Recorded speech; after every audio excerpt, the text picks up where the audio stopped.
Great. Thanks for being here. What a relief and a joy to have a beautiful day. The world was too much with me this morning. I couldn't get my work done. So I abandoned it and took a walk. I feel better.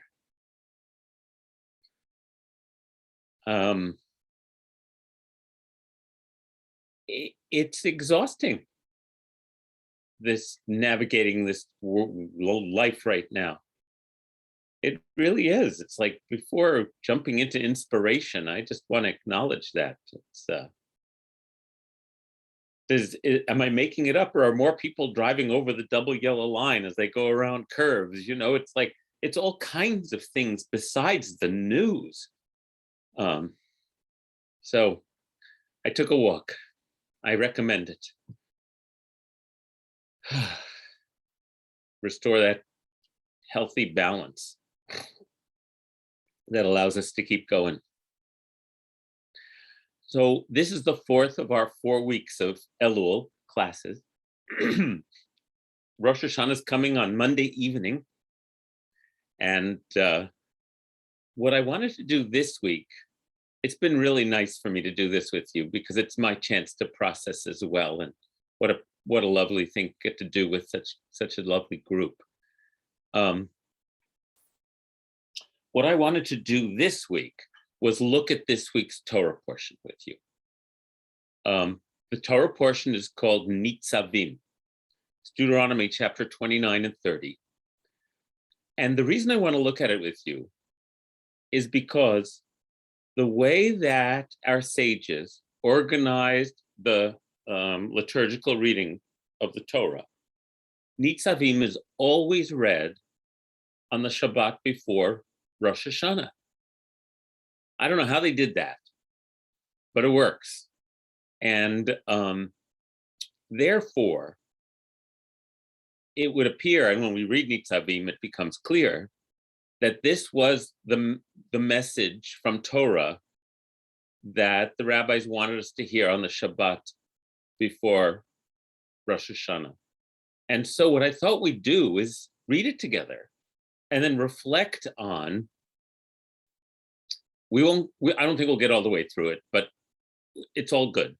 We'll reflect on what the message might be. Sometimes it's explicit, it's just right there. And other times we might want to ponder it. But let's read this Torah portion with what appears to be the intention of our sages, with as a way to further prepare us to enter the days of awe, and to fulfill the responsibilities of this time of year in terms of setting things right that we can, and making amends where we can, and returning to ourself, to God, to community, to earth, all of those ideas of coming back from the scattered places, like I was this morning once again, coming back from that to a sense of connection and wholeness and purpose. All of those are the themes of this season for the Jewish people. So I'm going to share my screen. Remember, you can type anything in the chat anytime, questions, thoughts, and I'm going to share the portion with you. Here we go. There it is. I need to move some things around on my little screen. There we go. Okay, is that visible, everybody? Excellent, excellent. Deuteronomy chapter 29, verse 9. Atem nitzavim hayom. Nitzavim means to stand. You're standing here today. Kulchem, all of you. This is Moses talking. Before Yod He Vav He, your God. Roshechem, your tribal heads. Ziknechem, your elders, Shotrechem, your officials, Kol Ish Yisrael, all the men of Israel. Tapchem, your children, Nishechem, your wives. Okay, so, thank you, Naomi. We didn't say a prayer, the blessing for Torah. Let me finish this sentence and then we will. Appreciate the reminder. Your children, your wives. Okay, so we know that the Torah is addressed to a patriarchal system. However, note that everyone is being addressed. So we would put the children, the men, the women, even the stranger within your camp. It doesn't say even in the Hebrew, but that's the translation. From the wood chopper to the water drawer. Okay, let me pause, and I appreciate it. We'll say the blessing.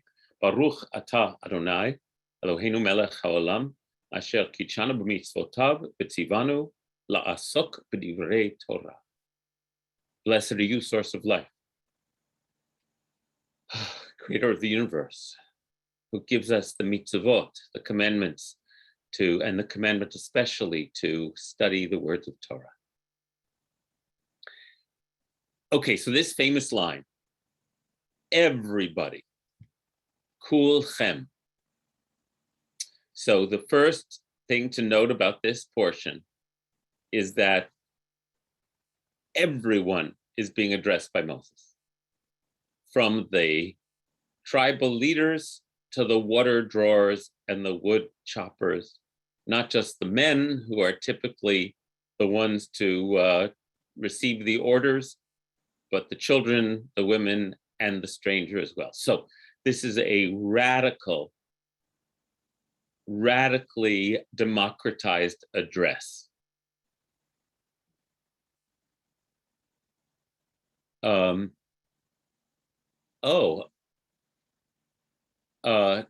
Barb wrote, she likes the rhythm and the rhyme in the Hebrew. Otcha, let's see, meimecha, sho'e eitzecha, that's right. Mechotev eitzecha ad sho'ev meimecha. You're right, it has a beautiful music to it. So that in and of itself would be a reason in my mind for the sages to want to invoke this line at Rosh Hashanah, because Judaism is crystal clear that nobody can do your work of repentance, return, and realignment except you. There is no priesthood that even in ancient Israel that will substitute for every individual hearing these words, just as we did at Mount Sinai when everyone heard it. Roberta says, wood choppers know how to chop wood, and water carriers know how to carry water in mindfulness, in this day, this moment. Oh, isn't that beautiful? So it's a call to be present in the way that that idea of what's the Zen line? Is it chopping wood and carrying water? Yeah, exactly. Yeah. Isn't that something? So I guess in Japan, the same basic tasks in a pre-industrial society are what both sustain the community, the fire, bring the warmth, the heat, and the capacity to prepare food, and the water drawer. So it's fire and water. Oh, that's really interesting. I've never thought of it that way. Thank you, Roberta. Do you want to say anything else about that?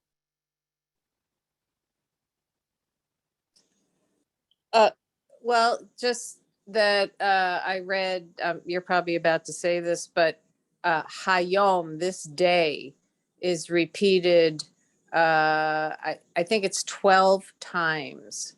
So I think we really can read this as what does standing here mean? It means in the moment. And then I was also thinking so much about when chopping wood and carrying water is so related to climate catastrophe. I mean, it's, this is almost like prescient prediction, oracle. So, yeah. Thank you.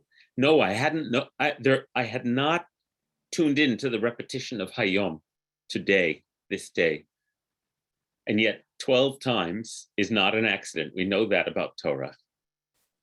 12, like 7, is a number of, in the ancient world and today, a number of true completeness. The 12 months of the year and the 12 tribes, and it's so thank you. So a call to be present, everyone. Everyone, be present. Be present the way the water carriers and the wood choppers are in their task. And what are we being called to be present for? To enter into the covenant of Yod He Vav He, your God. Asher Adonai Elohecha Koreit Imcha, which Adonai Yod He Vav He, your God, is concluding with you this day with its sanctions as well. Alato, sanctions. Conditions, we should say. Leman hakimotcha hayom. Okay, good. Now I'm hearing the hayoms. So that God may establish with you this day, la'am, lo la'am, as God's people, and be your God. Kasher diber lach, as God has spoken to you. Kasher nishba, as God swore to your ancestors Abraham, Isaac, and Jacob. So this is the solemn moment, this moment when we rise and stand with full presence to enter into the covenant with the Creator. And then, in this beautiful continuation, and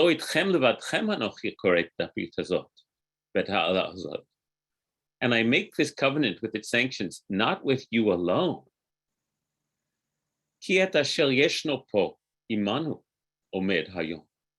But with those also who are standing here, but both with those who are standing here with us this day, and with those who are not with us here this day.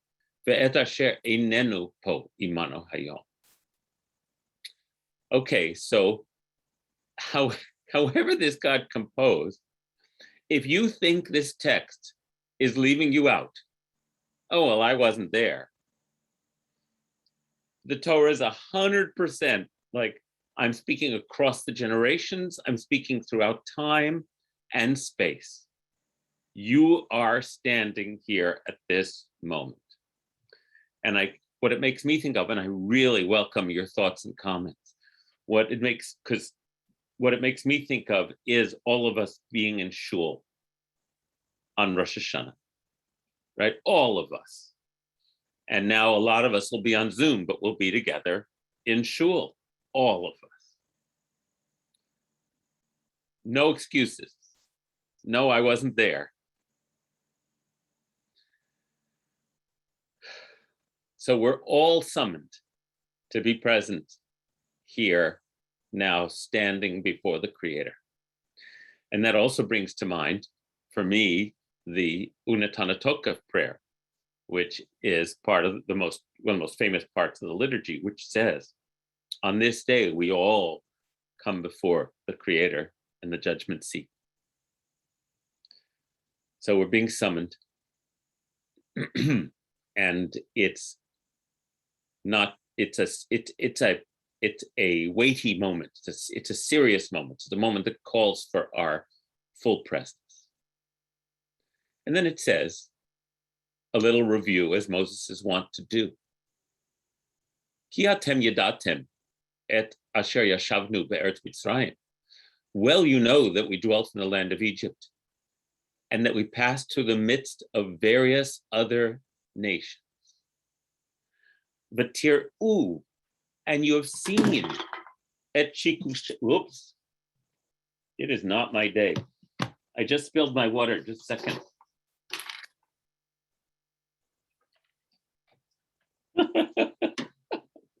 There's a waterfall on my desk, but it's just water, thank God. I'll clean it up later. It's a natural feature now in my office.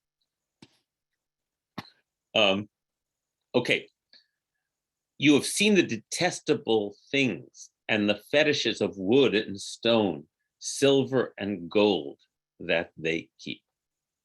Okay, now again, rather than take this literally,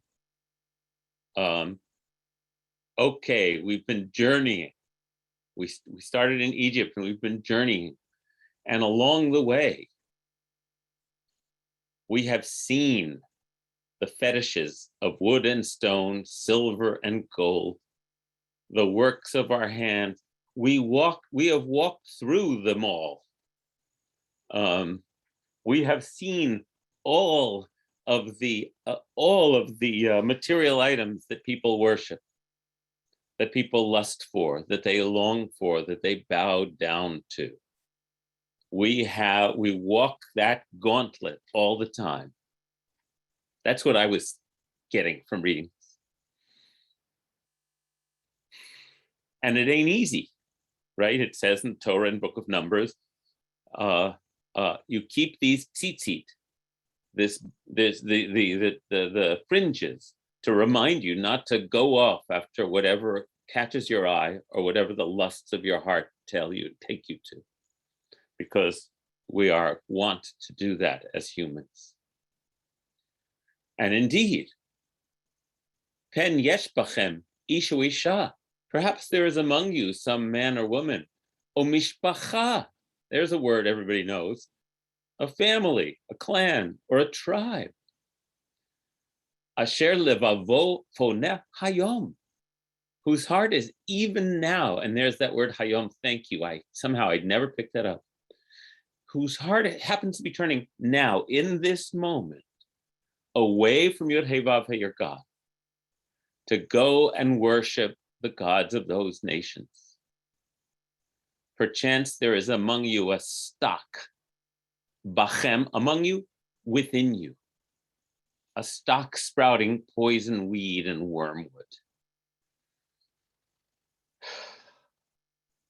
And when such a one hears the words of these sanctions, that's each of us, he may fancy himself immune. V'hitbarech bilbavo. Hitbarach is a very interesting word. You see the word baruch? In his heart, he blesses himself. I like fancy himself immune, thinking, shalom yihieli. I'm safe, I'm at peace. Ki vishvirut libi elech, even though I follow my own willful heart, to the utter ruin of moist and dry alike. And everything I read about this idiom, haravav et hatzmeah, seems to be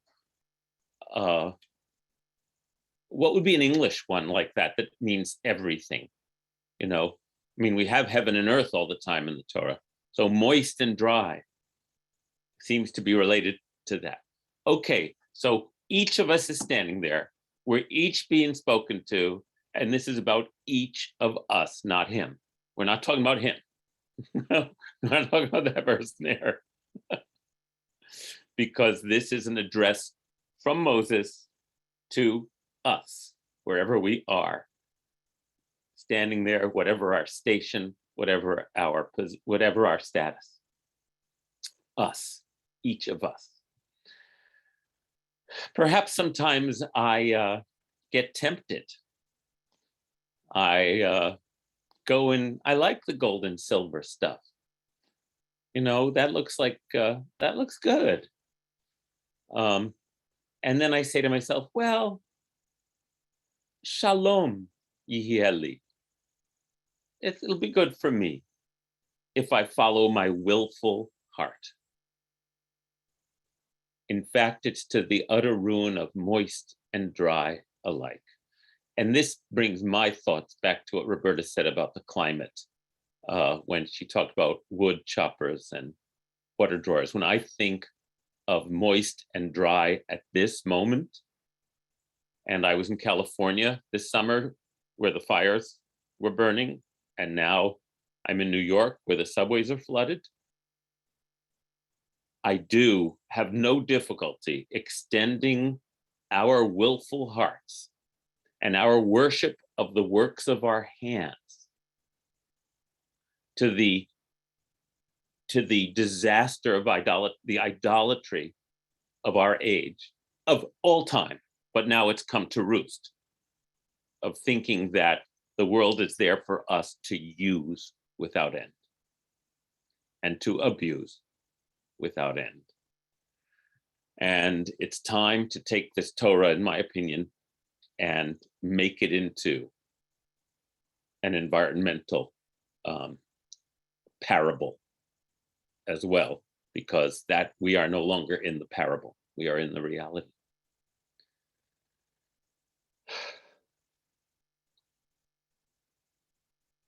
The Lord, Yoveh, lo yover the Lord will never forgive this.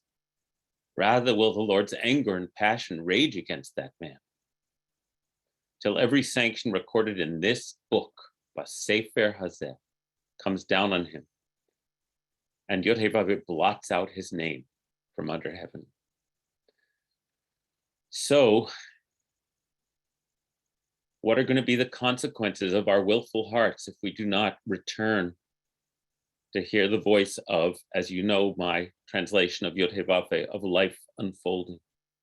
If we don't align ourselves in a covenant, in a compact, in a committed relationship to serve life.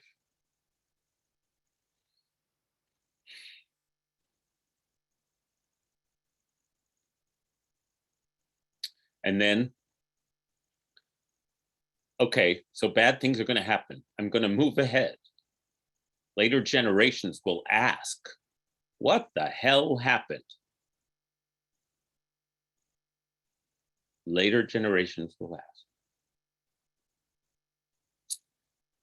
To see the plagues and diseases that the Lord has inflicted upon that land, its soil devastated by sulfur and salt. Beyond sowing and producing, no grass growing in it, just like Sodom and Gomorrah. All the nations will ask, why did the Lord do thus to the land? Wherefore that awful wrath? And continuing our environmental parable, they will be told because they forsook the covenant. Oh, excuse me.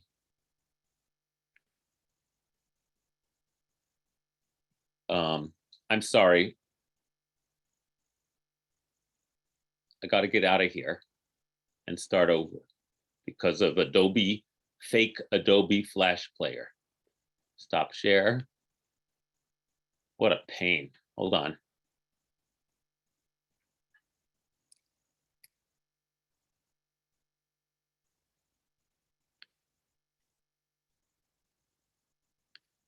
Okay, problem solved.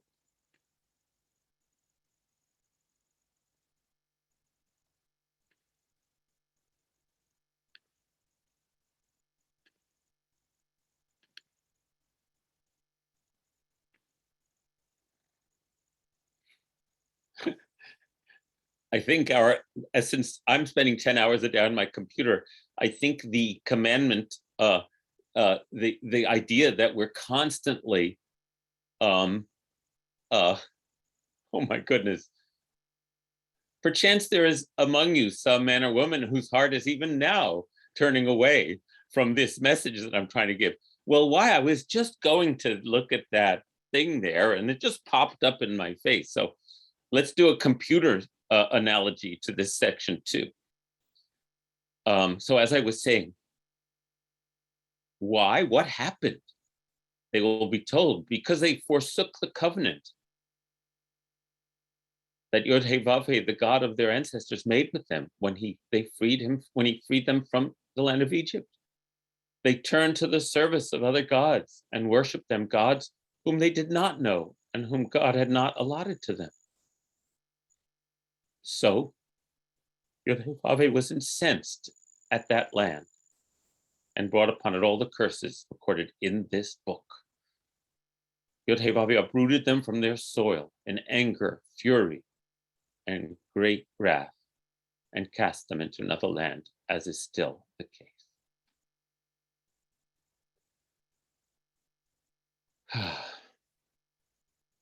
So that then ends that narrative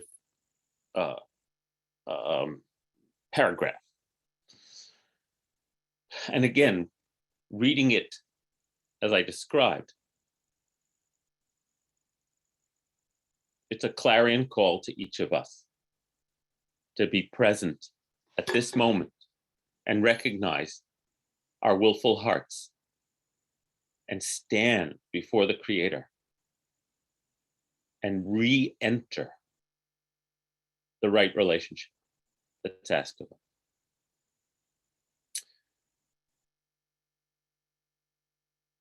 Then I see, Cobalt production, Roberta, and Susan Falk. We haven't let the land lay fallow every 7 years. So much. Then I want to spend a little time on this mysterious verse 28. Okay, so let me preface this by saying nobody fully understands this verse. But I want to look at it, and I'll tell you why. Hanistarot, hidden things or concealed acts, concern Yod-Heh-Vav-Heh, our God. V'haniglot, but with overt acts, niglot, things that we are aware of, things we can see. It is for us and our children ever to apply all the provisions of this teaching. When teaching is capitalized, it says Torah in Hebrew. This is a very strange verse. Take a look. You see these little dots? Those scribal dots go back thousands of years. And I don't want to spend the whole class in this, but we could, in one of those like detective journeys into what is this doing here? There's no final answer. There are, of course, countless interpretations, but these words have been noted with these dots from the earliest Torah manuscripts we know. Dead Sea Scrolls, old. I'll make a little aside here. In my sleuthing on the internet, reading some articles, it would appear the most persuasive scholarly argument I had for this is that the Dead Sea Scrolls, which were composed by the Essenes, a rival faction of interpretation and practice to the rabbis in ancient Israel, there may have been a dispute over whether anyone is aware of Hanis Tarot, God's concealed acts, the hidden, the esoteric hidden meanings, versus that which is niglot, revealed to everyone. And there seems to have been a debate over whether the secrets have been revealed to us or not. That was interesting. And again, worth a real exploration. However, I actually want to focus on later interpretations. How does this relate to us being 3 days before Rosh Hashanah? And if you get any ideas, I'll welcome them. One stream of interpretation is that Nistarot refers to sins that we have committed in secret. Why do they think that? And therefore, sins that we've committed in secret, God is aware of them. Haniglot, that which has been done out in the open, we're all aware of. But even the hidden sins, God is aware of. And that becomes a kind of a sermon on repentance is not only required of us for things that people might know about, but also for wrongs we may have committed that no one will ever catch us for, except God.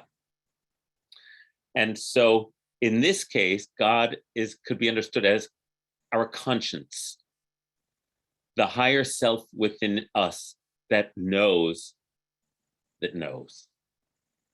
that we can't kid ourselves there. We can get away with it, but we're not cleansed. So that's one level of understanding, which I like as a general sort of sermonic take on this. And then I found the Ramban, Nachmanides, Rabbi Moshe ben Nachman, who was the leading rabbi in Spain in the 1300s. In his Torah interpretation, he has a very interesting one. He says, first he quotes the first idea that I suggested, and then he says, but in my opinion, the secret things are the sins that are hidden from those who commit them. The hidden things are our unconscious errors, the things we did by accident or without awareness. It says participants can now see your application. You can all see the screen, okay? Yeah, okay. So Ramban says that the secret things are the sins that are hidden from those who commit them. As the Psalm says, who can discern our own errors? Oh, cleanse me, please, God, from my hidden faults.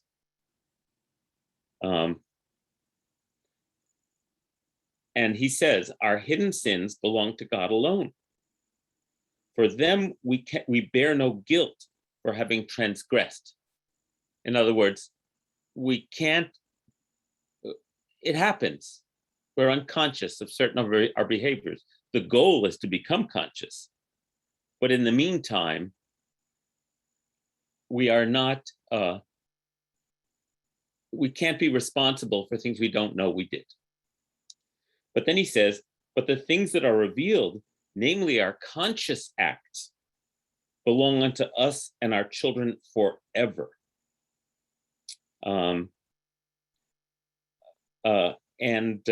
Let's see, I won't go on with he has a lengthy explanation, but this goes into the different kinds.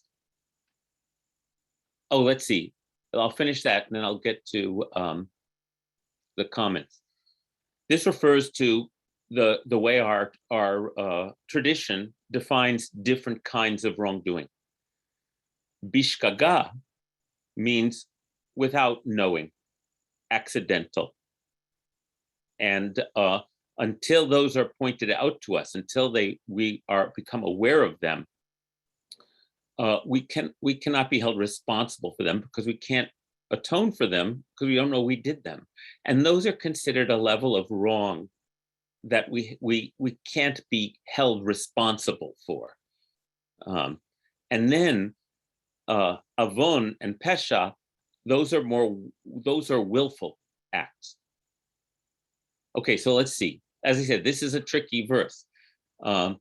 Roberta Wall said, what is the Hebrew word used for concerned? God is concerned about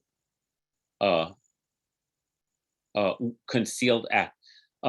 It's not that God is concerned, it's that concealed acts concern Yod-Heh-Vav-Heh, our God's provenance. This is such a strange verse, no one knows exactly how to translate it. So concealed acts are for God, It's like, I don't even know how to translate it. The translators are struggling with a verse that's hard to translate. Can I say just something about that? Of course you can. But, okay, so I've throughout COVID, I've been listening to a lot of tapes of Ram Dass. They're all over the internet, and another great rabbi. And something that he said is what I think this really reminds me of. He said that when he met his guru, his Hindu guru, he said that the guru, Neem Karoli Baba, could read his mind and still love him. Oh. Yeah. And that was this complete turning point in his life. So somehow this is connecting to that for me. So God sees us completely in all our flawed and contradictory selves, all the places where we've done wrong, and continues to love us. And in so doing, when someone sees us that way, we can open the dark places that we haven't been able to open before. Mm. Yeah, I remember reading that story. Thank you. That's a beautiful interpretation of this verse. And I want to say, nobody understands this verse. So that's why it's open for interpretation. Thank you. Rabbi Ellen said, it's the way they translate the prefix le. Hidden things are for God, or as Sarah says, God's jurisdiction, which that's Sarah's language. Perfect. Good, all good. Deborah says, why is it assumed that concealed acts refer to wrongdoing? Only because it's only assumed in an attempt to understand the connection between Nitzavim and the fact that we're approaching the new year and we're being asked to re-enter the covenant. But that's not necessarily what it means. Mystical interpretations abound. What's the nistarot, the hidden realms that are Yud He Vav He's, and what are the revealed realms that are ours to inhabit? You can go in so many ways with this. That's why I hope I'm being clear that this verse invites us to think about all those things. Joan reminds me of the Pirkei Avot. God remembers what man forgets. God forgets what man remembers. Ha! Thank you. And Sarah says, he sees us where we are. Sarah, do you know Roberta from before? I hope you do. Because Roberta lived here a while, for many years, and then moved to North Carolina. So Zoom is a great opportunity for us. Oh, a private greeting gone public. Yes, another of the many, many features of our internet age. Not replying all when you didn't mean to. Okay, well, that was a really nice, innocuous one, so no worries, Sarah. All right, enough about that line. Now we go to chapter 30. And what I want to point out to you, just as Hayom, this day, is repeated 12 times in this parsha, is the root for return is repeated 7 times in this next passage. So that appears to be another irresistible link between the main purpose for us of Rosh Hashanah, which is Teshuva, which means return, and this passage that we read calling us to return right before the new year approaches. When all these things befall you, the blessing and the curse that I've set before you,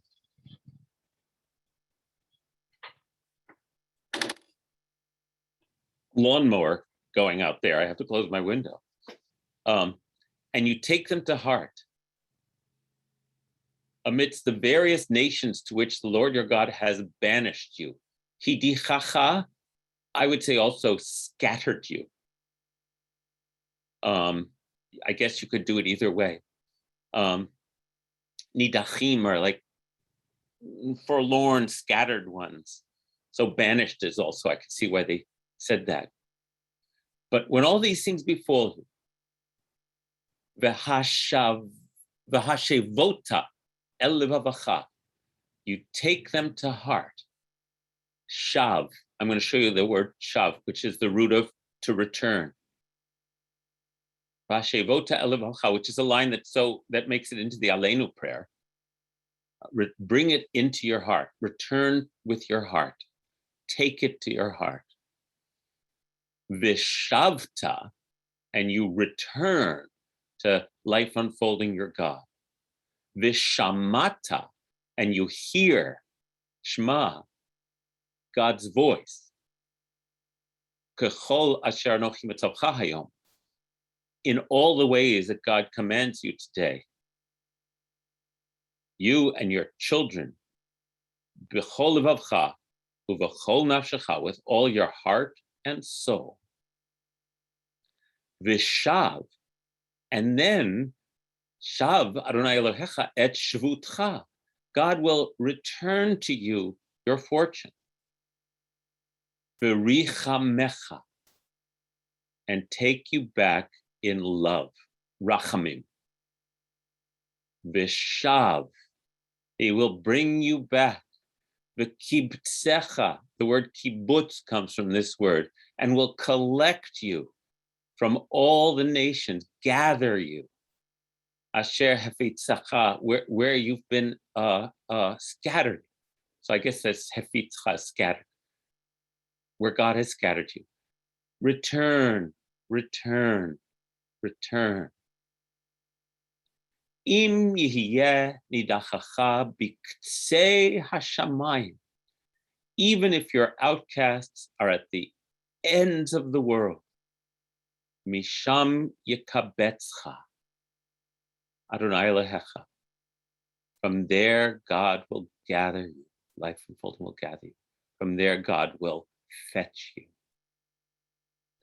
Isn't this beautiful? This is the promise of Teshuva, not a physical scattering in this case, but there are many teachings about this. When you, no matter where you are in your consciousness, no matter how low you've sunk, no matter how disconnected you've become, and we can hit, when you hit bottom, if you turn, God's right there, ready to take you back. And this is not theology for me. This is my experience of what it means to reconnect with life,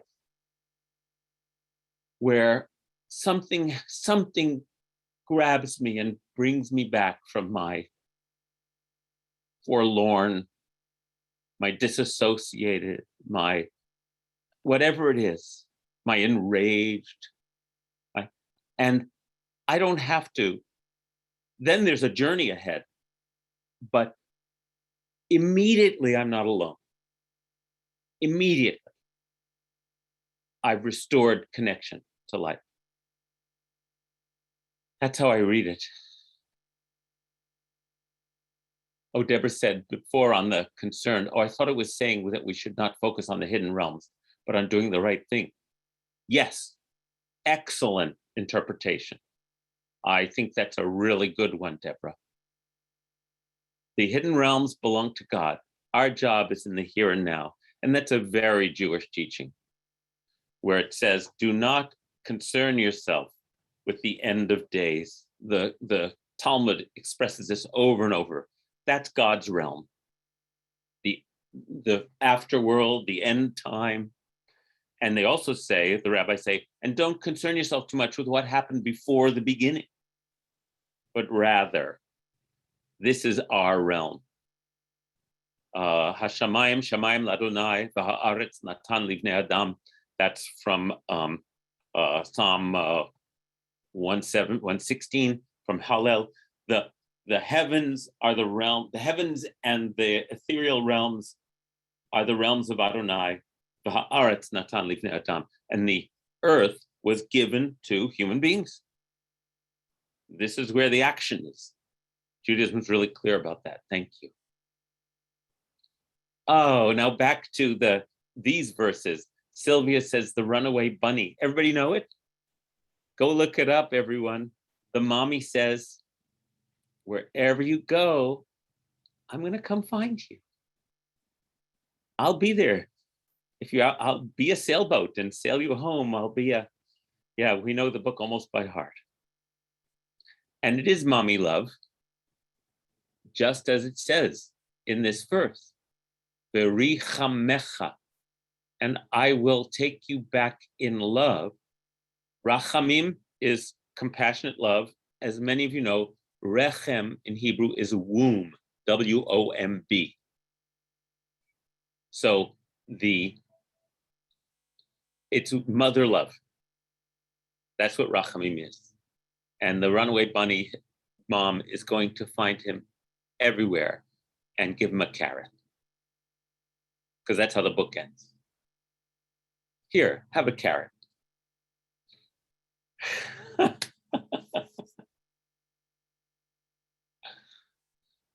Yes, it is always good to be positive, no matter what. But I'll tell you, like I said this morning, I wasn't. So I'm pleased with myself. I got up from my desk and I went outside, and then I was ready to sit down again. And so David says a carrot's better than a stick. Very good, David. So even if you're outcasts or to the end of the world, and life unfolding, your God will bring you to the land that your fathers possessed, and you shall possess it. And he will make you vehetivcha. He'll make it so good for you, and you'll be even more numerous than your ancestors. And then Yod-Heh-Vav, your God, will open up your heart. Circumcise, mal. Circumcise your heart.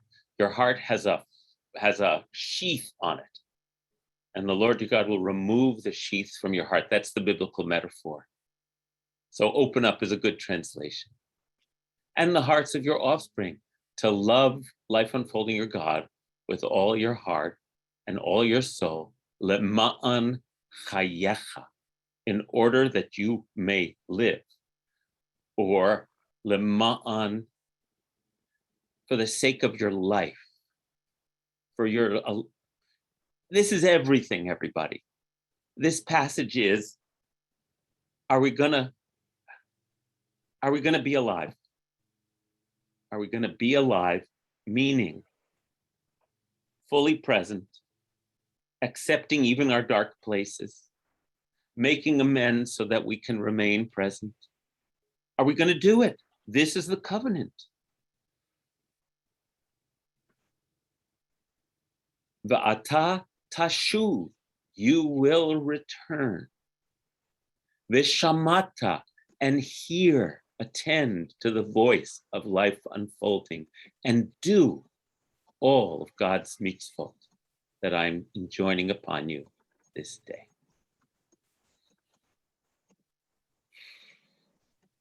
And Yod-Heh-Vav, your God, will grant you abounding prosperity in all your undertakings. In the issue of your womb, the offspring of your cattle, the produce of your soil, Yod-Heh-Vav will again delight in your well-being. Ti yashuv Adonai lasus. God will return to rejoicing over you.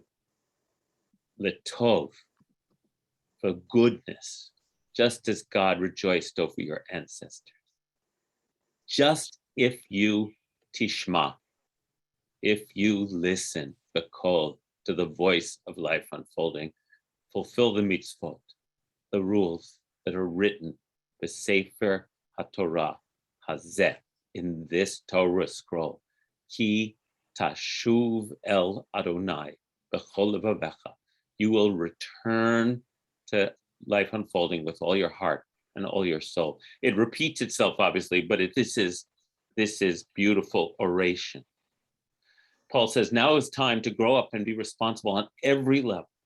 Then anything and everything is possible. That is precisely the aspiration of the High Holy Days. Precisely, that we can then begin our year in that consciousness. Thank you, Paul. That says it so well. I'm going to go over just a few minutes today if you need to go, because we're just getting to the climax now.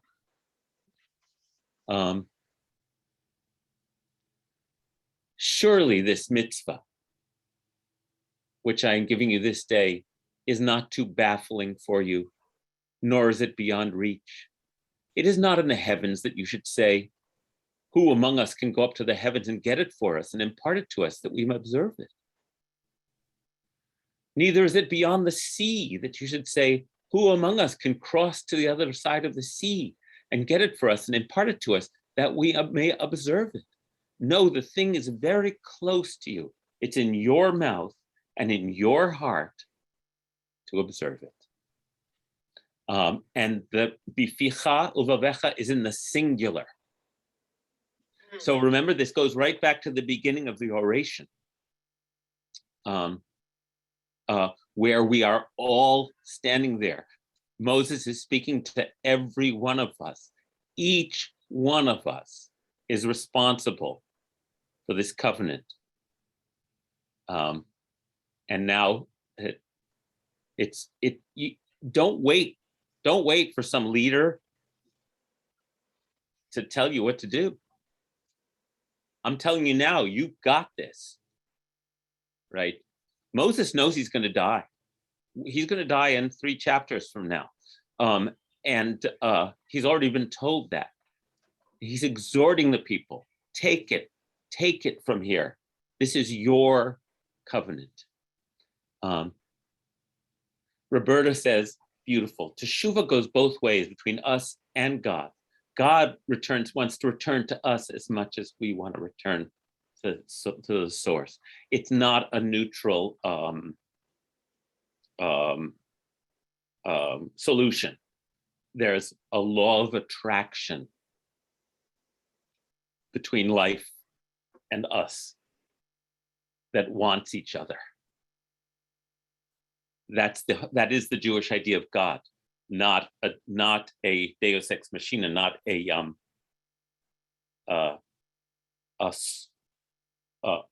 what's the English word? Not a puppet master. Hmm? A puppet master.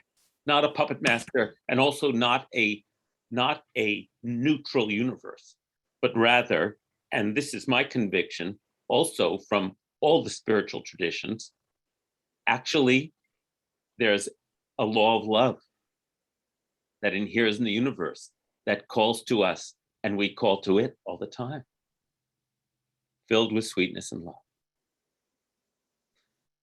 love. For see, I set before you this day, Chaim v'hatov, v'hamavet v'hara.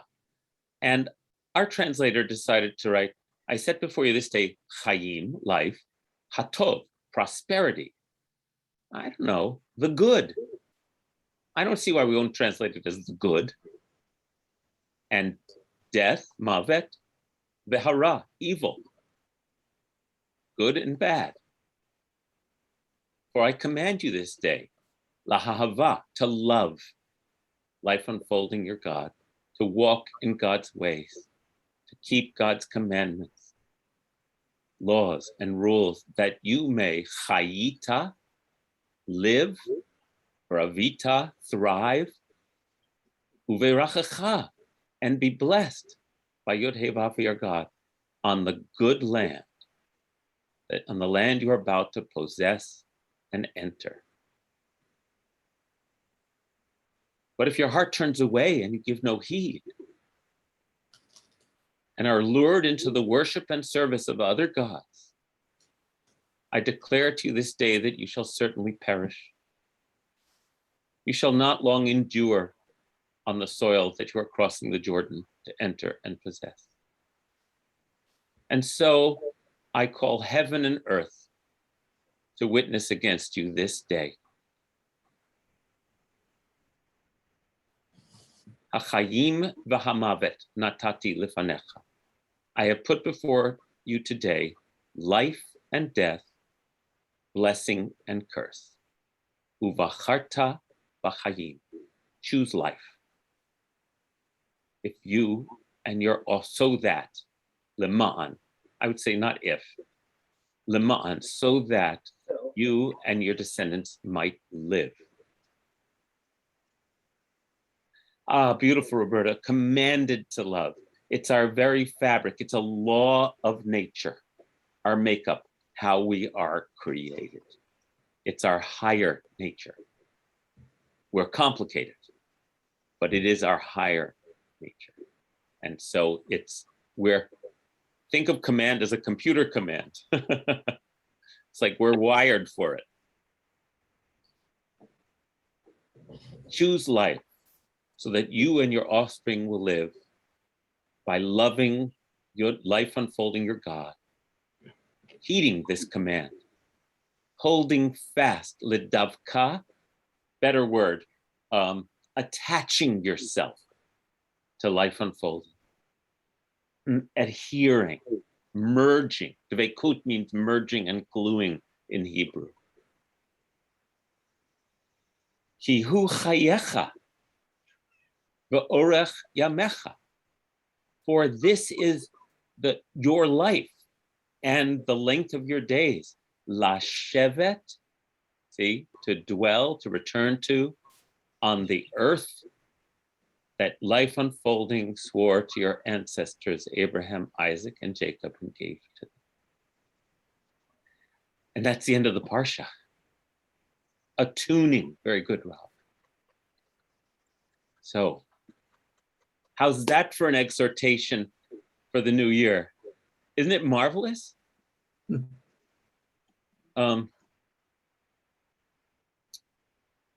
Thank you for letting me share that. And may we all choose life this year, as Moses tells us to.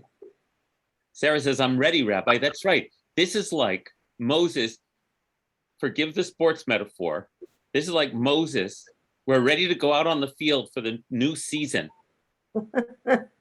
And the coach is exhorting us, reminding us of what our purpose is out on the field and that we can do it. It's beautiful. I love this portion. And I love all your comments. Thank you. So let's actually blow the shofar now before we conclude to seal the deal.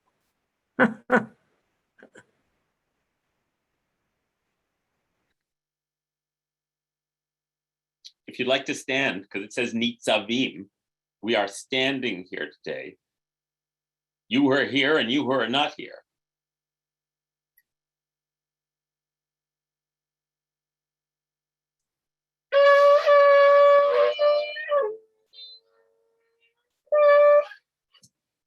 Be better than that.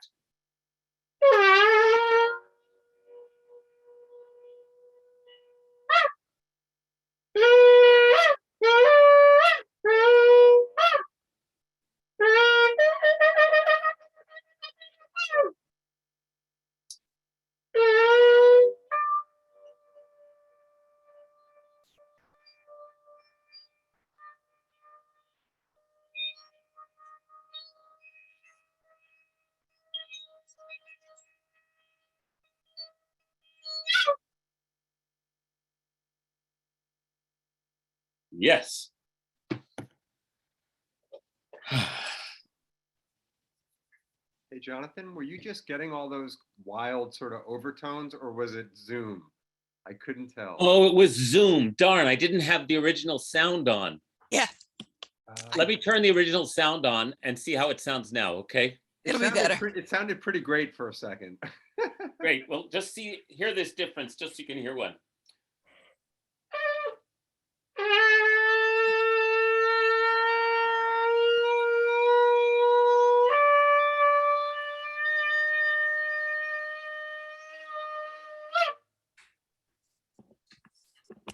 Is it different that way?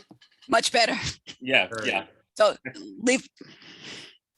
Usually my original sound is on all the time, so I don't know why I was off right now. Anyway, good. I'm glad you got to hear it, and I'm glad you got to hear both versions, Zoom versions of Shofar. Great, great. I'm going to stop recording, and then we'll do our healing prayer and Kaddish too.